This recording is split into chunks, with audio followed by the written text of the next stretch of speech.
बिस्मिल्लाहिर्रहमानिर्रहीम। अस्सलाम वालेकुम स्टूडेंट्स। आज हमारा तीसरा लेक्चर है पार्शियल डिफरेंशियल इक्वेशंस के ऊपर।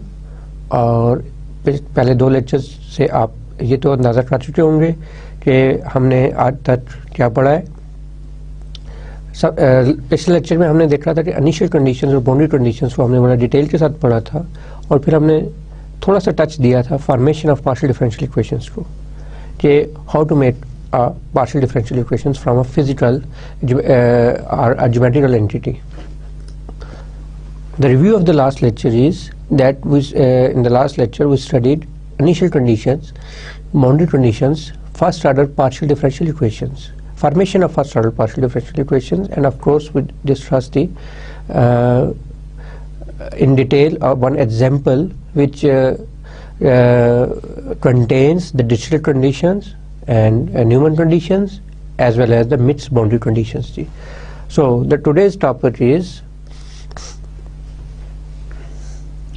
we continue from the last lecture कि हमने जो लास्ट लेक्चर में काम किया था formation of partial differential equations, और उसमें हमने एक दो एग्जांपल्स भी की थी। अब हम उसी आइडिया को लेते हुए हम एक इंटरेस्टिंग क्राइटेरिया वो चेक करेंगे, और हम देखेंगे कि एक पार्शियल डिफरेंशियल इक्वेशंस एक से ज़्यादा ज्योमेट्रिकल एंटिटी को एंटरटेन कर रही होती है। उसके बाद फिर हम थोड़े से देखेंगे कि what is the linear first order partial differential equation. And मैं बार बार कह रहा हूँ कि हमने पहले लेक्चर में बहुत फोर्स किया था इसके ऊपर, लीनियरिटी के ऊपर। सेकेंड लेक्चर में हमने लीनियर बाउंड्री कंडीशंस के ऊपर बहुत ज़्यादा बात की थी, और आज हम linear first order partial differential equations के ऊपर बात करेंगे, और then the solution of the linear first order partial differential equations, कि ये इनका सोल्यूशन आप कैसे फाइंड आउट करते हो। तो जो फर्स्ट इसका था टॉपिक, वो first order partial differential equations. मैं जस्ट रिव्यू के लिए आपको बता दूं, ये हमने लास्ट लेक्चर में भी हमने देखा था कि an equation which can be written in the form F of x Y G P and Q is equal to 0। Here this is an equation in where x, y and z are independent variables, where z is a dependent variable and it is dependent on x and y, where p is the derivative of z with respect to x and q is the derivative of z with respect to y, and x and y are independent variables and z is dependent variable. Any relation of these variables is known as the first order partial differential equations. So as an example, we take this geometrical entity x square plus y square plus z minus c whole power square is equal to a square, and we are required to make a partial differential equation which represents this geometrical entity. So here you should know that this equation is in above example represents the set of all spheres whose center lies along the z-axis. So how to make this differential equation? The given equation is, the given geometrical entity is x square plus y square plus z minus c whole square is equal to a square. So here the independent variables are x and y, and z is the dependent variable on x. So what we shall do here, हम इसका derivative लेंगे with respect to x and with respect to y. Let's say मैं इस equation को equation 1 कहता हूँ। तो equation 1 का taking derivative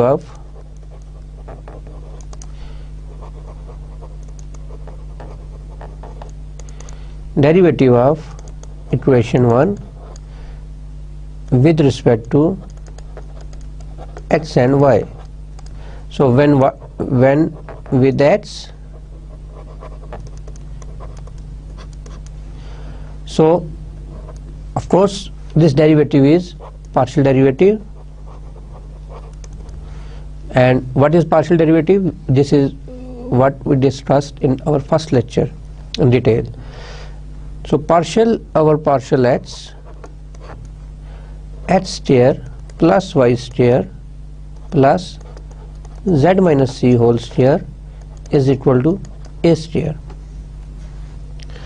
So applying on independently, this is partial over partial x square plus partial over partial h, sorry, y square, and then plus partial over partial h z minus c whole square is equal to partial over partial h a square. So from here you can see that the derivative of h square with respect to h, when the power of h is 2, so it comes 2h plus this term goes to 0. And why this is 0? Because y and x are independent variables. They have no relation with each other. So the derivative of y with respect to h is 0 when there is no relation between these two. Plus here z is dependent on x and y, and when we are interested to take the derivative of z with respect to x, of course then we have this kind of derivatives, and the formula of this derivative is the 2 comes first and z minus c 2 power 2 minus 1, and then again partial over partial h z minus c is equal to, this is 0 since the constant a is a constant here, and constant का derivative जो होता है वो 0 होता है. सो इसको मैं मज़ीद सॉल्व करता हूँ तो ये मेरे पास बन जाती है 2h plus 2 into z minus C, and this is again partial z over partial h is equal to 0. And since 2 is not equal to 0, तो मैं इस इक्वेशन को 2 से डिवाइड करूँ तो h plus z minus C partial z over partial h is equal to 0.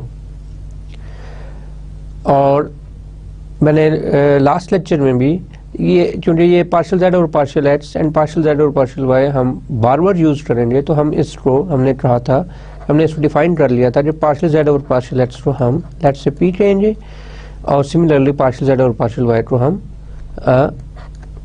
q कहेंगे, small q. So this equation can be written in this form: h plus z minus c p is equal to 0.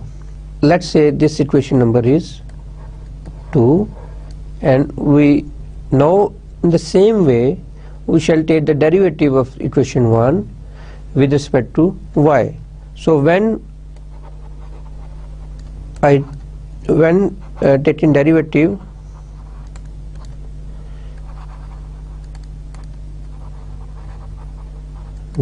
of y, when taking the derivative of equation 1 with respect to x, with respect to y, sorry, because now we are interested of the derivative of equation 1 with respect to y, then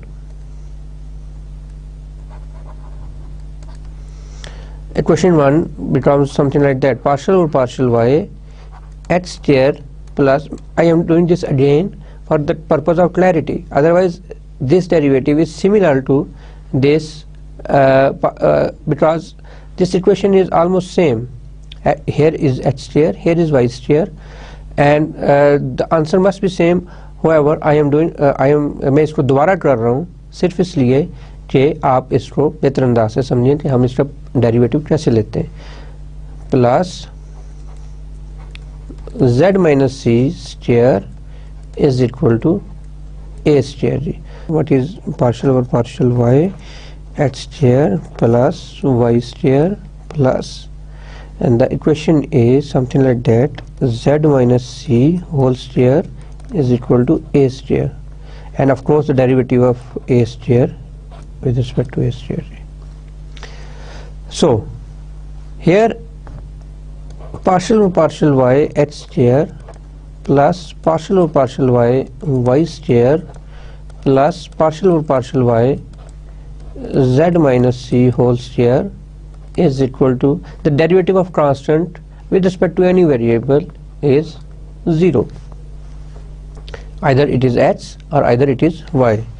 So now derivative of, because these two are independent, h and y, so derivative of h square with respect to y is again 0, and plus 2y plus here z is the dependent of x and y, and when I am taking the derivative of y, so it does not grow, ये zero नहीं हो रहा और ये हमें दे रहा derivative हम इसका लेंगे 2 of z minus C 2 minus 1 partial और partial y z minus c is equal to 0, and this is 2y plus 2 into z minus c, and this is nothing but partial z over partial y minus the derivative of constant with respect to y is again 0, and this is equal to 0. So we are left with 2y plus 2 into z minus c partial z over partial y is equal to 0, and I know that partial over partial y को मैंने q का नाम दिया था last lecture में, और इसको मैं अगेन यूज करूंगा जब मैं सवाल q लिखूंगा अब या इसके बाद, तो उसका मतलब होगा कि partial z over partial y. So since 2 is not equal to 0, so it gives me y plus z minus c partial z over partial y is equal to 0. So this is my equation 3, and here if I go back to this side, this is my equation 2. Now come to this next slide, equation 3. So write in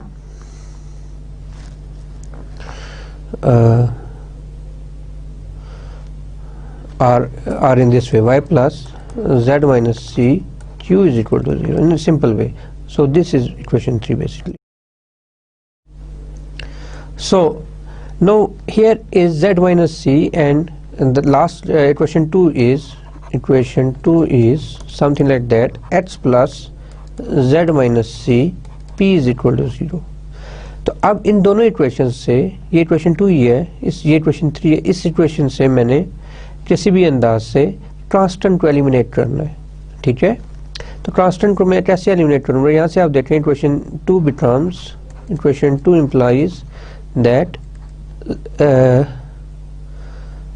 z minus c is equal to hp. This is one thing. No, h over p. Yes, h over p and minus h over p. Yes, since यहाँ से आप देखें z minus c into p is equal to minus x, इस x को मैं दूसरी side पे लेके जाऊँ तो ये minus x हो जाएगा, और फिर यहाँ से z माइनस सी इस p को मैं डिवाइड कर दूँ अगर, तो माइनस एच ओवर p आ जाएगा आंसर जी। So similarly equation 3 becomes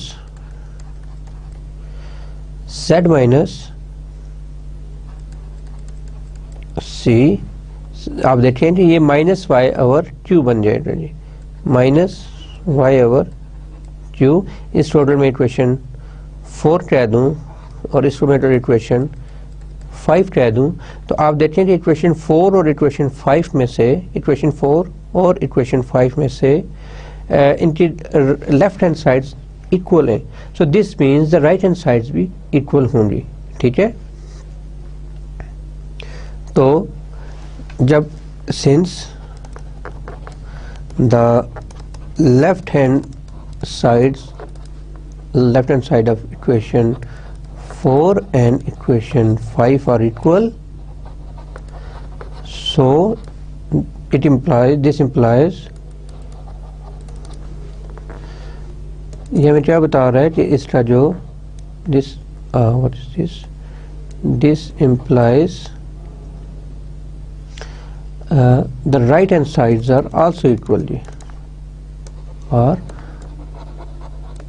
equal.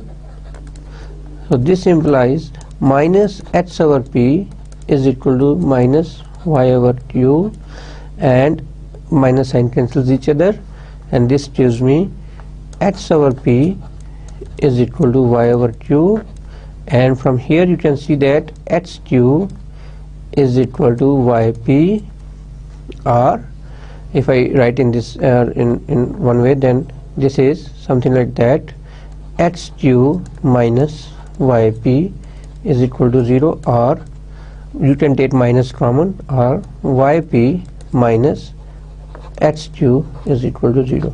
So this is your first order partial differential equation. So आपको यहाँ पे डेरिवेटिव नज़र नहीं आ रहा, लेकिन p और q बेसिकली डेरिवेटिव है. इसको मैं इस तरह लिखूँ तो शायद आपको बेहतर अंदाज से समझ आए. D Z by D X minus X D Z by D Y is equal to, ये भी इक्वेशन ठीक थी. इसमें मैंने जस्ट माइनस कॉमन लेके यहाँ पे बार्ट्स वाली इक्वेशन में आया. इससे कोई इतना फर्क नहीं पड़ा. सिर्फ ये हुआ कि this is the partial derivative, sorry, this is the partial derivative, of course this is partial derivative, or I am writing it again, y partial z over partial x minus x partial z over partial y is equal to 0. So I just write this equation again. So the derivative of x मेरी first term में आ गया और derivative of y मेरी second term में आ गया, तो ये थोड़ा सा एक सिमेट्री आ गई इसमें. So this is my partial differential equation. So हमने इस इक्वेशन को एनालाइज किया. अब मैं एक और इक्वेशन लेता हूँ. Let's say we are required to make the partial differential equations from the following equation. This is another geometrical entity. It represents the cones that x square plus y square is equal to z minus c whole square tangent square of alpha, where c and alpha are arbitrary constants. So but जैसे मैंने बताया कि ये equation cons को represent करती है, तो ये किस तरह की कोन्स होंगी. This equation, the equation in above example represents the set of all right circular cones whose axis coincides with the line OZ. यानी इन ये जो राइट सर्कुलर कोन्स होंगे जिनकी एक्सिस जो है वो कोइंसाइड कर रहे हैं लाइन OZ के ऊपर, जेड एक्सिस की तरफ. इनका जेड एक्सिस की जो लाइन है OZ उसके साथ इसकी एक्सिस कोइंसाइड कर रहे हैं. तो जब हम इसी इक्वेशन को ड्राइव करते हैं तो हम देखते हैं कि इससे क्या डिफरेंशियल इक्वेशंस बनती हैं. सो जो हमें ज्योमेट्रिकल एंटिटी दी गई है वो है X square plus Y square is equal to Z minus C whole square tangent square of alpha, and here alpha and C are constants थी. सो हमने यहाँ से एक पार्शियल डिफरेंशियल इक्वेशन फॉर्मुलेट करनी है, और वो पार्शियल डिफरेंशियल इक्वेशन बेसिकली इस ज्योमेट्रिकल एंटिटी को रिप्रेजेंट भी करेगी. तो हम सेम प्रोसीजर में अगेन करता हूँ ताकि फिर जो मैं आपको असाइनमेंट्स में और जो मैं आपसे क्विज़ेस पूछूं तो आपको कोई परेशानी ना हो. ठीक है. और आपको पता है ना कि आपके 6 लेक्चर्स के बाद एक क्विज होगा और एक असाइनमेंट भी आपको देनी होगी. तो ऑफ कोर्स वो फर्स्ट 6 लेक्चर, इसका मतलब है कि पूरे 6 के 6 लेक्चर्स में वो कोई भी मैं क्वेश्चन दे सकता हूँ जी. ठीक है. So taking derivative of this equation, let's say this equation is, I would like to say again 1. This is second example. Example 2. So x square plus y square is equal to z minus c square tangent square of alpha. So taking derivative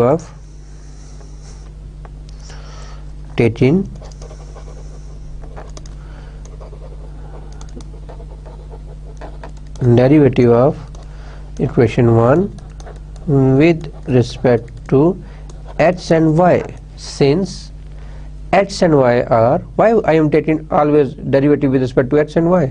Because x and y are independent variables, and z is a dependent variable. Okay. So in the case of x, when I am taking with respect to x, so partial over partial x is equal to x square plus y square is equal to partial over partial x z minus c square tangent square of alpha. So here you can see that when I take the derivative, so this gives me, okay, I will take one more step, plus partial over partial x y square is equal to, since this operator is linear And in the property of linear operators, which we discussed in first lecture, that the constant can come out from that linear operator. So this whole thing is constant. So this is tangent square of alpha partial over partial h z minus c whole square, and this gives me the 2h plus y and h are independent from each other, so this is 0, okay, and this is equal to this tangent square of alpha, and this again gives me 2 into z minus c partial z over partial hg. Yes, or in one more step, z minus c. First I take the put the formula of the derivative, 2 comes here and this is 2 minus 1, and then I am taking the derivative of this argument z minus z, so partial over partial h z minus c, so it gives me nothing but 2h is equal to tangent square of alpha, and 2 comes here, z minus c, and this is nothing but partial z over partial hc, because the constant of c with respect to h is 0, and since 2 is not equal to 0, so it gives me h is equal to tangent square of alpha and then z minus c, and this is again p. So and this is one equation, or I would like to from here I can write then that this implies tangent square of alpha into z minus c is equal to h over p. Okay, so I would like to say this is equation 2, and similarly when I take the derivative with respect to y, then it gives me partial over partial y h square plus y square is equal to partial over partial y here tangent square of alpha, sorry I write before, z minus c whole square, and this is nothing but the derivative of h with respect to y is 0, and this gives me 2y, and this is equal to constant comes out from this derivative tangent square of alpha then partial over partial y z minus c whole square. So इसको जब हम solve करेंगे तो आप देखेंगे this is 2y is equal to tangent square of alpha and then 2 into z minus c and partial over partial y z minus c. This is 2 minus 1. So from here you can see that this is 2y is equal to 2 tangent square of alpha and then z minus c, and this is partial z by partial y, and this is again equals to p q. So this is 2y, 2 is not equal to 0, so we divide by 2, so this vanishes, so y is equal to tangent square of alpha z minus c into q. तो अब यहाँ से देख सकते हो कि tangent square of alpha is into z minus c, this is equal to y over q. इसको मैं इक्वेशन 3 कहता हूँ. आप अगर इक्वेशन 2 को देखो जो मैंने ड्राइव की, इसमें भी लेफ्ट हैंड साइड के ऊपर tangent square of alpha z minus c आया और is equal to h over p. तो आप इक्वेशन 3 की राइट हैंड साइड देखो तो वो भी सेम है. So this means we can compare these two equations. This means हम इसके जो अगर लेफ्ट हैंड साइड इक्वल हैं तो उनकी राइट हैंड साइड्स भी इक्वल होंगी. So from equation 2 and equation 3 we are in the position to write h over p is equal to y over q. और अगर आप इसको देखो तो ये बन जाएगा yp minus hq is equal to 0. So अभी भी आपने जो ये जो इक्वेशन हमने डिराइव किया है, अगर आप अपने माइंड पर 10 मिनट रिवाइंड करें तो आपको लगेगा कि इसी तरह की इक्वेशन हमने जस्ट 10 मिनट्स बिफोर जो हमने एग्जांपल 1 किया है, इसमें भी हमने यही इक्वेशन डिराइव हुई थी हमारे पास। इसको मैं लिखूँ थोड़ी एक्सप्लिसिट फॉर्म में, y partial z by partial h minus h partial z by partial y is equal to 0। So मैं आपको अगर एग्जांपल 1 की तरफ लेके जाऊं तो आप ये देखें कि एग्जांपल 1 में ये सोल्यूशन ऑफ एग्जांपल 1 है, तो y partial z over partial h minus h partial z over partial y is equal to 0 और yp minus h2 is equal to 0। So हमें ऐसा रहा है, मुझे ऐसा लग रहा है कि हमने दो डिफरेंट ज्योमेट्रिकल एंटिटीज ली थी, लेकिन हमारे पास उनको रिप्रेजेंटेशन के लिए एक ही डिफरेंशियल इक्वेशंस आ गई। तो ऐसा क्यों हुआ, इसको भी हम देखते हैं। सो स्टूडेंट्स, अब आप देखें कि हमने जो दो इक्वेशंस को डिराइव किया, जो दो डिफरेंट ज्योमेट्रिकल एंटिटीज को डिराइव किया, तो हमारे पास एक ही डिफरेंशियल इक्वेशंस आई, पार्शियल डिफरेंशियल इक्वेशन। हमने पहली एग्जांपल में सॉल्व किया था कि ऐसी हमने इक्वेशन उठाई थी जो ऑल स्फीयर्स को रिप्रेजेंट करती है, जिनका सेंटर जो है वो लाई अलोंग द z एक्सिस जी। और उसके बाद हमने दूसरी एग्जांपल उठाई जिसकी जो रिप्रेजेंट करती है कि all right circular cones whose axis coincides with the line OZ। तो ऐसा जब हमने इनको सॉल्व किया तो हमारे पास जो इनके सोल्यूशन आए वो सेम आए, yp minus h2 is equal to 0 and yp minus h2 is equal to 0, जो अभी मैंने थोड़ी देर पहले डिराइव किए। तो आप ये देखो कि ऐसा क्वेश्चन अराइज हो रहा है कि क्या बहुत सारी जो डिफरेंट ज्योमेट्रिकल एंटिटीज हैं, क्या उन सब के लिए क्या एक ही इक्वेशन होगी? यकीनन ऐसा नहीं है, यकीनन ऐसा नहीं है। तो फिर क्या बात है? इसका मतलब है कि इन ज्योमेट्रिकल एंटिटीज में कुछ चीज कॉमन है। और क्या चीज कॉमन है? वो है, let's say we take this, now a question arises that why these two differential geometrical entities have the same partial differential equation, so the spheres and the cones क्या कॉमन है इनमें? स्फीयर्स का जो centre है वो z axis के ऊपर है, और कोन्स का जो एक्सिस है वो कोइंसाइड्स कर रहा है OZ लाइन के साथ, ठीक है? तो ये इनके दरमियान कॉमन है। तो और इनको हम क्या कहते हैं basically? The spheres and the cones are basically surfaces of revolution which have the line OZ as axis of symmetry. Now what is surfaces of revolution? Calculus BSc में अगर आपने डेफिनेटली आपने कैलकुलस डिटेल से पढ़ी थी, उसमें आपने देखा होगा कि सर्फेसेस ऑफ रेवोल्यूशन क्या होती है। मैं यहाँ पे उसका थोड़ा सा आपको टच देता हूँ कि what is surface of revolution. कि a surface of revolution is a surface in Euclidean space, Euclidean space R1, R2, R3, something like that, space created by rotating a curve around a straight line in its plane, the axis। तो ये जो दोनों का जो axis है वो same है, तो इनका जो ये दोनों जो बिलोंग करती हैं वो बिलोंग करती हैं surface of revolution से। The spheres and cones are basically surfaces of revolution which has a line OZ as axis of symmetry। So ये तो हमने स्फीयर्स और कोन्स की ली। इससे अलावा अगर कोई और ज्योमेट्रिकल एंटिटी हो जो वो भी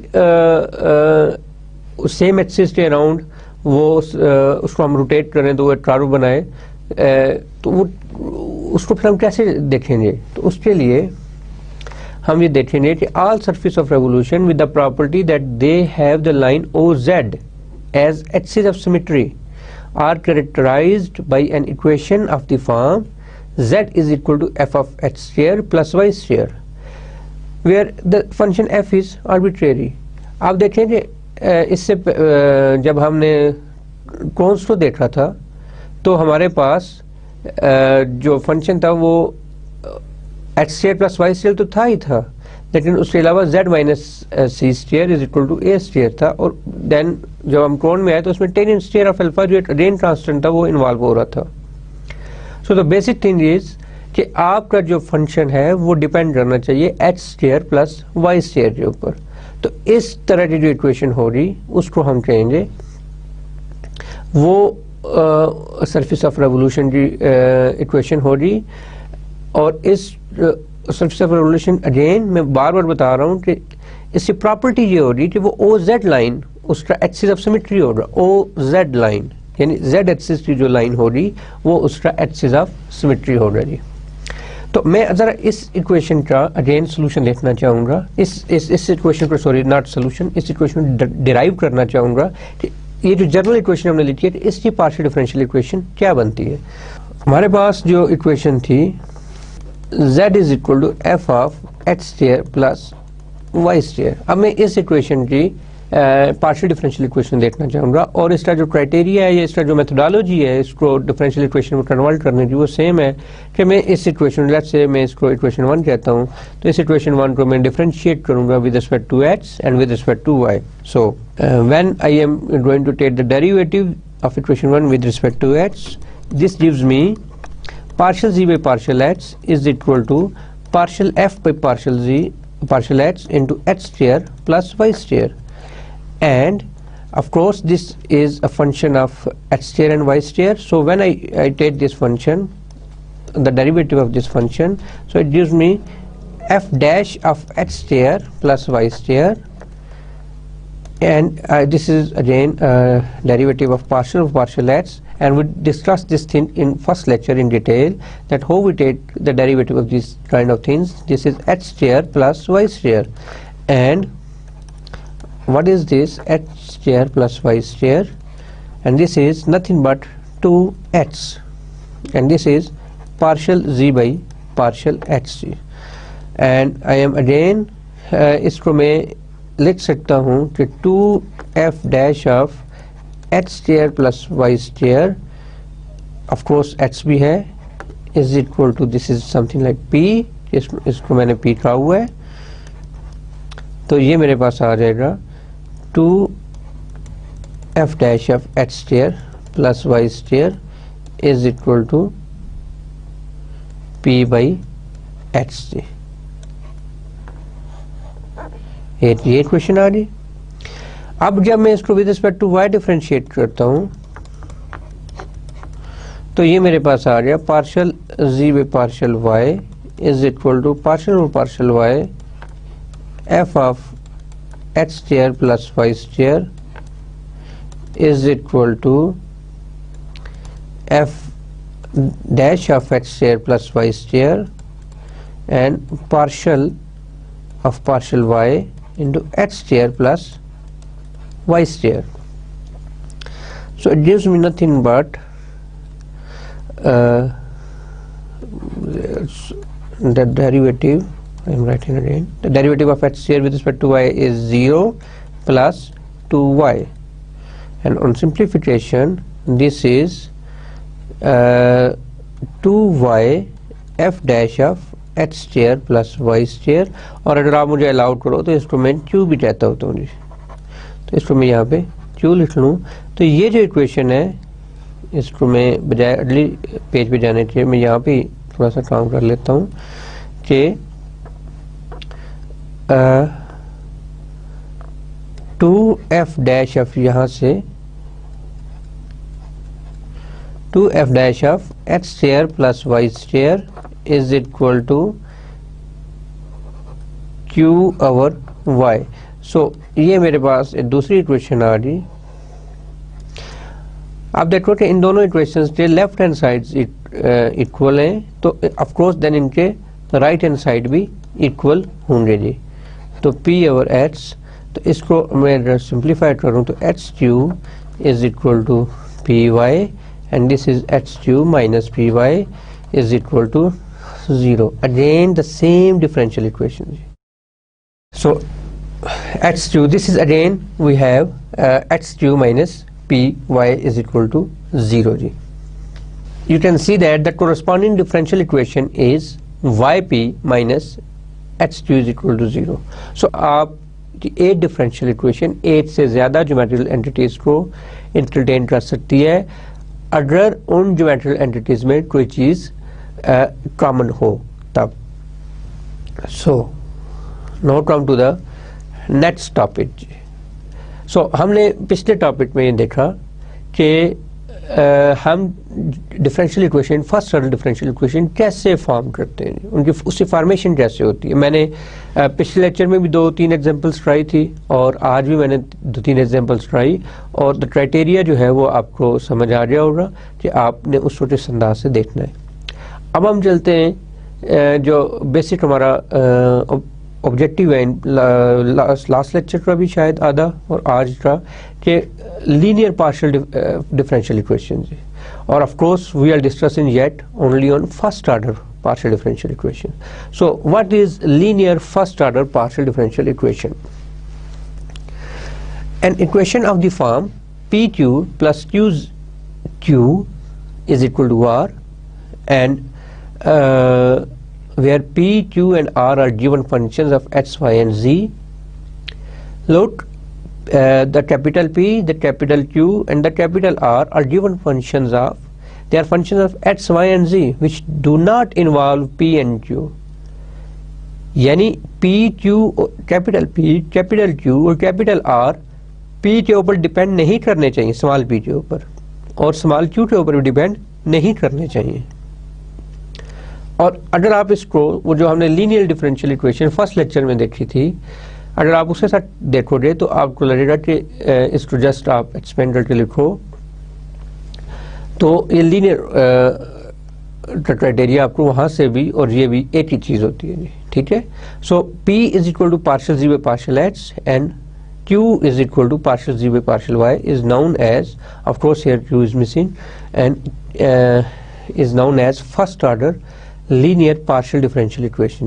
अभी तक हमने जो डिस्कस किया है only on the formation of partial differential equations and the corresponding geometrical entities and how we formulate the partial differential equations from those geometrical entities, और आज हम solution of a partial differential equations को भी देखेंगे।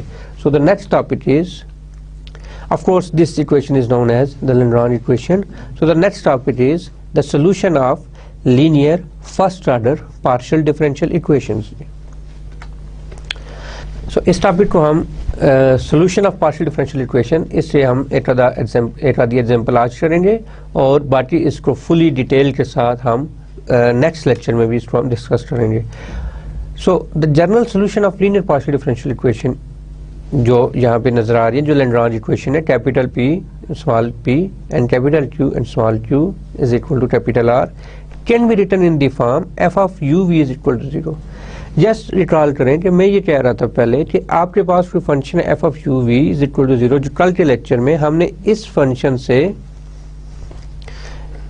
हमने PDEs को formulate करना सीखा था जी। अब PDE है तो हमने इस फंक्शन तक पहुंचना है, यानी एक किस्म में इनवर्स रिलेशन है, where f is an arbitrary function, capital F is an arbitrary function, and u of x, y, z, u is dependent on x, y and z is equal to capital C1 is a constant and v of x, y, z is equal to capital C2। और of course geometrically ये क्या है, ये कोई curves बनाती हैं, इनको हम u of x, y, z is equal to C1 and v of x, y, z is equal to C2 curves में form a solution of the equation dx by capital P of x, y, z plus dy over q x, y, z is equal to dz over r x, y, z।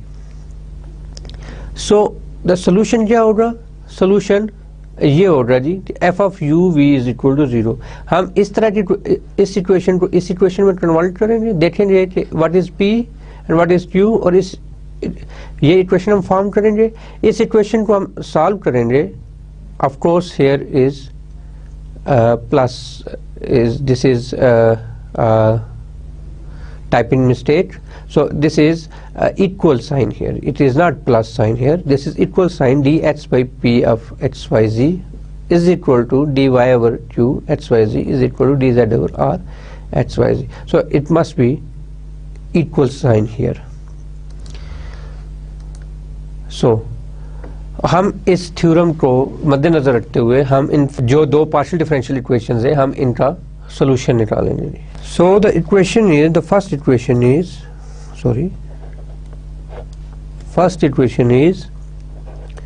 y square p minus H Y Q is equal to H into Z minus two Y.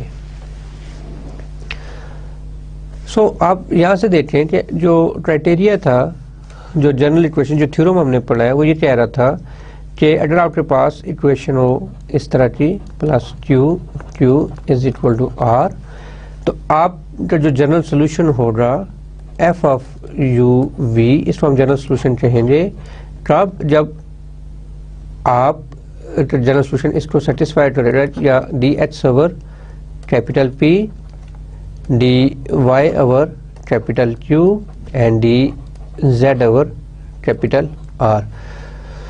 सो इसकी जो details हैं, ज़्यादा detail जो जो आप में से ज़्यादा मैथमेटिक्स को देखना चाहता है या डिटेल इसको देखना चाहता है, कि इस थ्योरम का प्रूफ संटारा राव की बुक में पड़ा हुआ है और वो मैं आपको एज ए हैंड आउट दे दूंगा, आप उसको देख सकते हैं वहाँ से।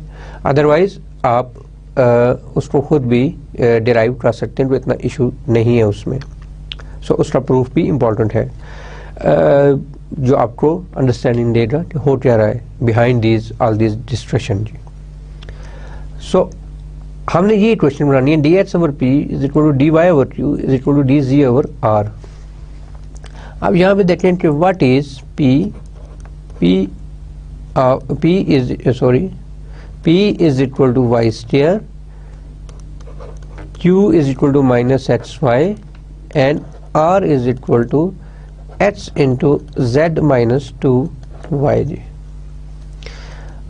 आप ये देखें कि ये पी सेम रहा, इसको इस इक्वेशन को मैंने कंपेयर किया इस इक्वेशन के साथ, और P और Q और R की वैल्यूज मैंने ले ली, P, Q और R की वैल्यूज मैंने ले ली। सो अब यहाँ से देखें आप कि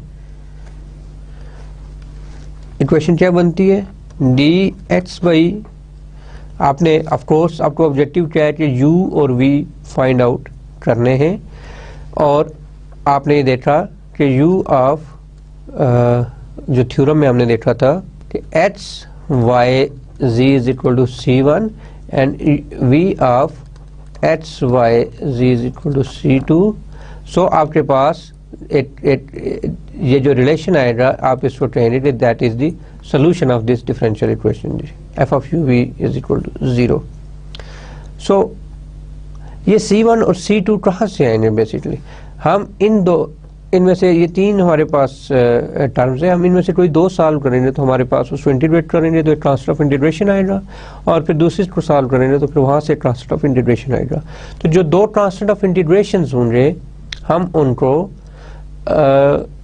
एक को C1 कह लेंगे और एक को C2 कह लेंगे, और C1 मेरा जो है U के इक्वल होगा और C2 जो है वो मेरा V के इक्वल होगा। सो मैं यहाँ पे डी एच ओवर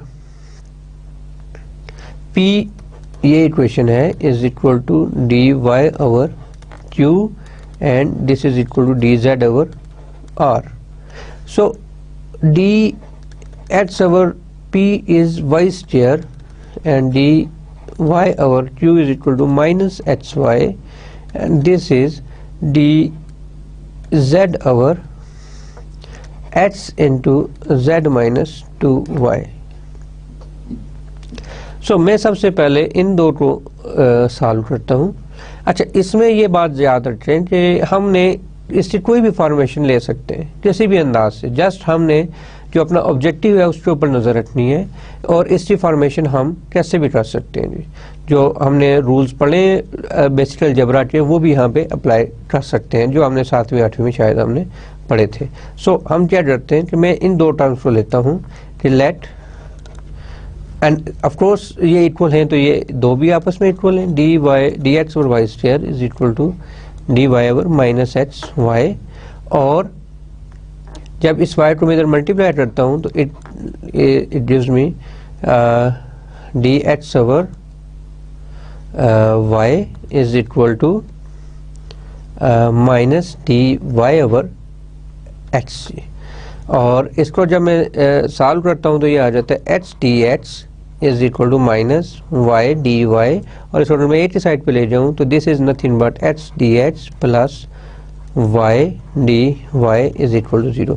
नाउ अब मैं इसे इंटीग्रेट करने लग रहा हूं। इंटीग्रेशन गिव्स मी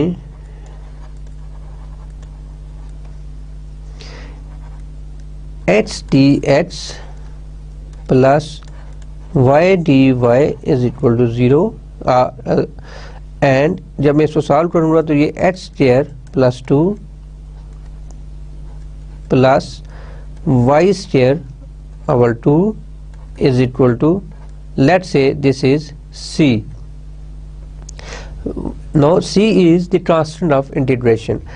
अब मैं इस इक्वेशन को मैं अगर आप if you allow me then मैं यहाँ पे लिखना चाहूँगा, और ये जो था ये V था जी बेसिकली जो कैंसिल हो रहा है उससे, तो अब मैं इसको लिखना चाहूँगा तो ये बनेगा H square plus Y square is equal to 2c, और मैं 2c को, c is a constant, 2 is a constant, so the multiplication of 2c is again a constant, so let's say this is c1, so मैं इसको h square plus y square is equal to c1 कह देता हूँ, और ये c1 जो है वो मेरा u होगा,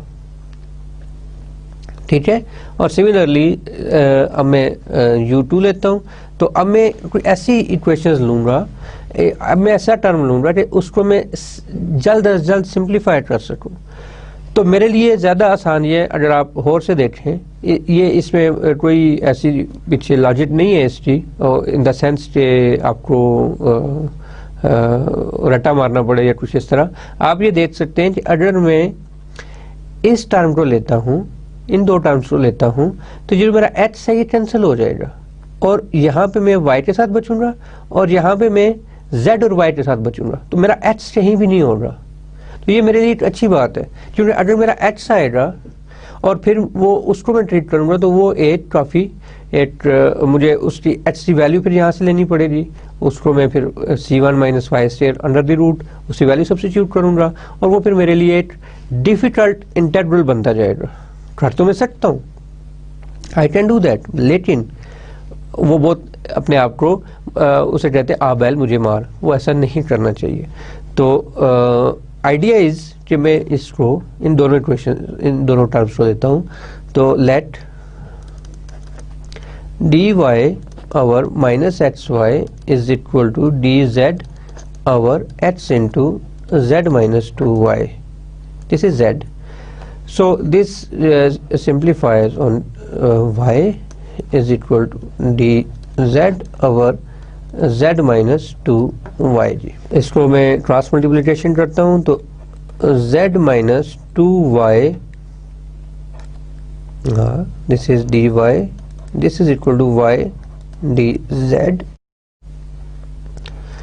तो z dy minus 2y dy is equal to Y D Z जी, ये मेरे पास आ गया इसकी फॉर्मेशन जी। अब मैं इसको, अगर आप मुझे अलाउ करो तो मैं इसको सिंप्लीफाई करके लिखना चाहूँ, हियर इट मैंने माइनस साइन कहीं पे मिस किया है, and here is the minus sign, this minus sign is here, so ये माइनस साइन जब यहाँ पे होगा तो ये माइनस साइन होगा, and this minus is here and this is plus here, so this is equal to 2y dy is equal to y dz plus z dy। इसी equation को मैं ज़हन में रखते हुए, या इस इक्वेशन को आप देखें, मैं अगली स्लाइड पे जाता हूँ, अगेन मैं इक्वेशन को लिखता हूँ, और keep in mind our c we calculated c1, so the question is only to calculate c2। so यहाँ पे जो इक्वेशन थी मेरी 2y dy is equal to y dz plus z dy, मैं एक मिनट चेक कर लेता हूँ, ये इक्वेशन थी, yes y dz plus z dy and 2y dy ji. so अब आप जो बेसिक कैलकुलस है उसमें जब हम डिफरेंशिएशन शुरू करते हैं तो उसमें ये देखें कि अगर डेरिवेटिव ऑफ यू वी जो होता है, derivative of U V U W कह लें हम, derivative of U W is nothing but U derivative of W plus W derivative of U. So ये चीज़ देखें कि y as it is derivative of z plus z as it is derivative of y। तो यहाँ पे मैं just वो formula apply करूँगा कि this is basically D Z Y या वाई जेड आप लिख लें, तो 2y dy डी। इसको जब मैं इंटीग्रेट करूँगा, इस चीज़ में इंटीग्रेशन लूँगा तो it is something like integration gives me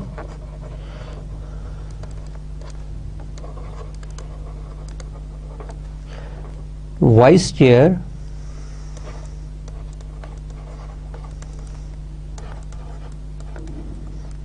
D of Z Y और बाई जेड की बात है। तो या आप देखें कि ये जो चीज़ है ये वाई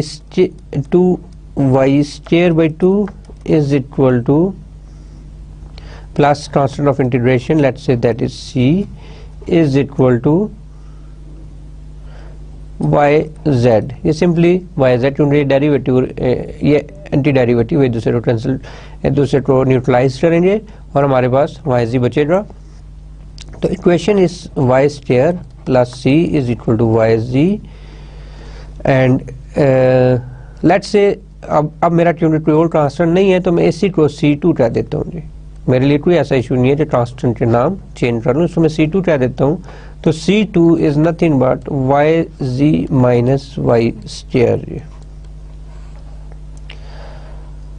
सो हमारे पास C1 हमने कैलकुलेट किया था लास्ट स्लाइड में, that is h square plus Y square था, और C2 ये था। तो हमारा जो u है u of x y z को मैंने कहा था कि वो C1 है। तो आप इन दोनों को देखें, इसको और इसको देखें, तो यहाँ से मैं लिख सकता हूँ कि u of x y and z is equal to h square plus Y square. And similarly मैंने देखा था कि v of x y z by theorem this is equal to C2। जब एक्चुअली वो थ्योरम मैंने इसलिए छोड़ा है कि आपको वो थ्योरम खुद जब आप उसको सॉल्व करोगे, मैं हैंड आउट्स उसके दूंगा आपको, जब आप उसको खुद सॉल्व करोगे, खुद आप उसको प्रूव करोगे, तो आपका कॉन्फिडेंस लेवल काफ़ी ज़्यादा हो जाएगा।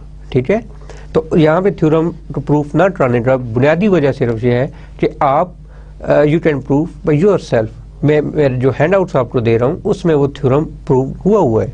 ठीक है, so by theorem this v of x y z is C2। इन दोनों इक्वेशंस की मदद से मैं लिख सकता हूँ कि v of x y z is equal to y z minus Y square. और अगर कोई स्टूडेंट यहाँ पे ये कर दे, ये कोई ऐसी लाजमी नहीं है जो स्टूडेंट्स ने यहाँ पे कर दें कि इसी चीज़ को अगर मैं ऐसे लिख लूँ कि 2y square by 2 is equal to Y Z plus C, transfer integration उस तरफ कर चला गया, तो c की वैल्यू जो हो रही है वो वाई स्क्वायर माइनस वाई जी हो जाएगा। यहाँ पे Y G minus Y square है, यहाँ पे वाई स्क्वायर माइनस वाई जी हो गया, ये माइनस का डिफरेंस आ गया। तो ये कोई इतना बड़ा इशू नहीं है, चाहे आपका वो आप उस तरह से सॉल्व कर लो, चाहे आप इस तरह से सॉल्व कर लो। बहरहाल ये आपके पास u एंड v आ गया। तो बाय थ्योरम हमने ये कहा था कि ये जो एक्सप्रेशन है ये आपका सोल्यूशन होगा of the given differential equation. So f is u is h square plus y square and yz minus y square is equal to 0. So this is the solution of the partial differential equation, or we can say that this geometrical entity is represented by that partial differential equation. Our partial differential equation is represented by this equation. So this is our answer. The example 2 is y plus ZH P minus H plus YZ Q is equal to H square minus Y square G. So in this example, the basic criteria is same which we have done in the previous example, that for the solution of this partial differential equation, this is P, of course the small p, the solution of this first order partial differential equation is by theorem f of u v is equal to 0, where u is equal to u of u is dependent on x y z is equal to c1 and v of x y z is equal to c2. So how to calculate c1 and c2? For this we need to calculate this equation dy over d q and dz over rg. So in this criteria, when here the p is y plus 2h, q जो है हमारे पास वो minus h plus Y Z और r जो है वो हमारे पास h square minus Y square है जी. तो ये जो फॉर्म हो रही है ये v u और v या c1 और c2, इस इक्वेशन को कैलकुलेट करने से या सॉल्व करने से हमारे पास c1 एंड c2 आएंगे जी. तो वो इक्वेशन कैसे बनेगी? तो dh over let's say dh over y plus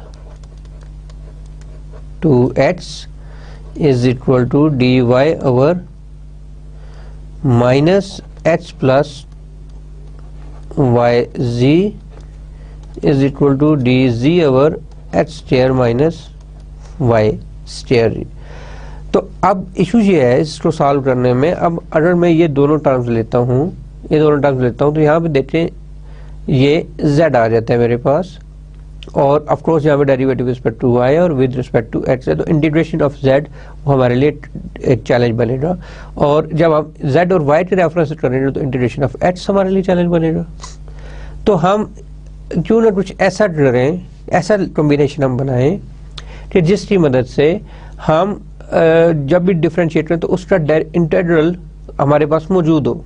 अगर मैं इस इक्वेशन को h के साथ मल्टीप्लाई करता हूँ, लेट्स से h dh over h y plus 2zh square, और इसको मैं y के साथ मल्टीप्लाई करता हूँ तो ये बनेगा मेरा माइनस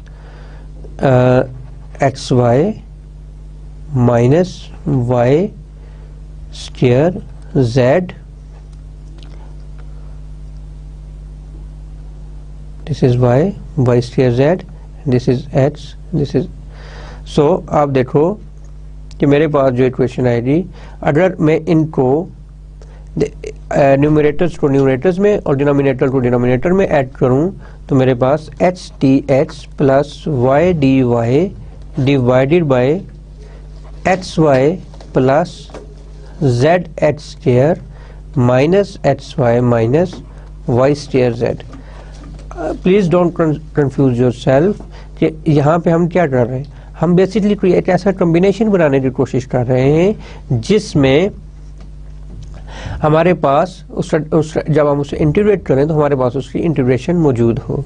तो this is equal to nothing but D Z by, इस कॉम्बिनेशन को हम इस स्टेट को रखते हैं H square minus Y square, और अगर आप इसको देखो तो ये जो टर्म है ये इसके साथ कैंसिल आउट हो रही, और H D H plus Y D Y this is equal to Z into H square minus Y square is equal to D Z over H square minus Y square.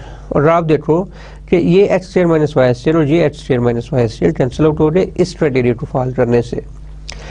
Even अगर ना भी होते तो अब हमारे पास इसका डेरिवेटिव या इसको हम कुछ ना कुछ इसको मैनिपुलेट कर लेते और आंसर ले आते, लेकिन अब हमारे पास डी एच भी है डी वाई भी है, so we can solve this equation ji.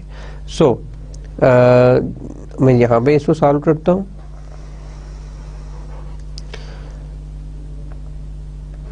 H इसको इस नीचे वाली टर्म को इधर में मल्टीप्लाई कर देता हूँ, H D H plus Y D Y is equal to nothing but z into h square minus y square dz over h square minus Y square जी, कैंसिल आउट हो रहे, and h D H plus Y D Y is equal to d. अच्छा, ये जो criteria मैंने यहाँ पे लिख रहा हूँ, ये हर इक्वेशन के लिए डिफरेंट हो रहा। यहाँ पे मैंने देखे इस टर्म को एच के साथ मल्टीप्लाई किया, यहाँ पे इसको वाई के साथ मल्टीप्लाई डिवाइड किया, और फिर इनको ऐड किया। ये जो मैं कर रहा हूँ एडिशन, ये सिर्फ इस चीज को मद्देनजर रख के कर रहा हूँ, तो फिर मेरे पास ये चीज जो कॉमन आ रही है इसको कैंसिल आउट कर दे रही है, और आई am left with this thing. अब इसकी इंटीग्रेशन करना मेरा नहीं ख्याल है कोई इतना मुश्किल काम हो। इसकी जो इंटीग्रेशन होगी h D H plus Y D y into z d Z जी। तो this is nothing but h square plus Y square is equal to z square. Oh, this is 2 here, this is 2 here, this is 2 here plus c, let's say this is c, 2 से मैं multiply करूं तो h square plus y square, और z square को मैं इधर ले आऊं तो z square is equal to c1। So this is my c1 which is nothing but equals to u. So this is again so I obtained u. Now I will write the equation here again, dx over y plus zx is equal to dy over minus x plus yz is equal to dz over h square minus y square जी। ये हो गया। अब पहले मैंने क्या किया था कि पहले मैंने इसको h से इसको मल्टीप्लाई डिवाइड किया था और इसको y से मल्टीप्लाई डिवाइड करके इनको ऐड कर लिया था। अब मैं क्राइटेरिया चेंज करते हुए y से मल्टीप्लाई डिवाइड इसको करता हूँ, इसको मैं y से करता हूँ और इसको मैं h से करता हूँ। The reason behind this, why I am doing this, look in the expression here, यहाँ पे प्लस का जेड एच है या एच जेड है। जब y मल्टीप्लाई होगा तो ये टर्म बन जाएगी एच वाई जी, और जब यहाँ पे x मल्टीप्लाई होगा तो ये टर्म बन जाएगी माइनस एच वाई जी। तो ये जो दोनों टर्म्स हैं एक दूसरे को कैंसिल आउट कर देंगे। सो और इनको मैं ऐड करता हूँ वाई डी एच और y square plus 2 plus z h y, और इसको मैं ऐड करता हूँ plus h d y, of course minus हो रहा तो minus h square minus H y and z, और राइट हैंड साइड पे मैं यही टर्म रखता हूँ D Z over H square minus Y square. आप देखो कि ये चीज और ये चीज आपस में कैंसिल आउट हो रहे, तो I am left with y d H plus h d y divided by y square minus h square is equal to D Z over H square minus Y square. और यहाँ पे आप देखो luckily यहाँ पे मेरे पास h square minus Y square है और जहाँ पे y square minus h square है, तो ये दूसरे को कैंसिल आउट करेंगे विद अ माइनस साइन जी। मैं माइनस कॉमन लेके लिखता हूँ H square minus Y square और d Z over H square minus Y square, ये टर्म इसको कैंसिल आउट करेगी और आपके पास बचेगा y d H plus h d y plus d z is equal to 0। इसको डी जेड को मैं इस तरफ ले आया तो ये माइनस साइन प्लस में कन्वर्ट हो जाएगा। इंटीग्रेट करूंगा मैं, integration yields y d H plus h d y plus d z is equal to 0 and this is Y square over 2 plus H square over 2 plus the integration of d z is z is equal to c. 2 से जब मैं multiply करूंगा, मैं यहाँ पे इसको second entity को लिखता हूँ, तो ये बनेगा Y square plus H square plus 2z is equal to 2c, और 2c को मैं c2 कह दूं तो मेरे पास इक्वेशन हो रही H square plus 2z is equal to c2, और c1 मैंने लास्ट स्लाइड में कैलकुलेट किया था, मैं वापस जाता हूँ, H square plus Y square minus Z square is equal to c1। तो जो c1 है मेरा H square plus Y square minus Z square हो गया जी। सो c1 बेसिकली मेरा u है और c2 मेरा v है, तो u of x Y z ये मेरे पास आ गया h square plus Y square minus z square, and v of x Y z आ गया मेरे पास x square plus Y square minus 2z। तो जो मेरा फंक्शन है, जो मेरा solution of this differential equation होगी, वो मैंने पहले ही लिखा था कि f of u is v is equal to 0, so it is something like that f of x square plus y square minus z square and x square plus y square minus 2z is equal to 0।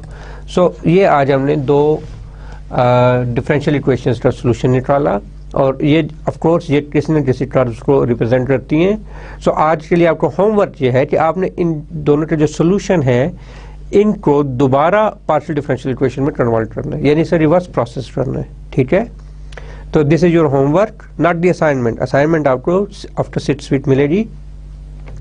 सो आज के lecture में हमने क्या किया, आज के lecture में हमने फॉर्मेशन ऑफ पीडीईज को देखा और देन हमने लीनियर पार्शियल डिफरेंशियल इक्वेशन के सॉल्यूशन को डिस्कस किया और एग्जांपल में हमने दो डिफरेंशियल इक्वेशंस उठाई।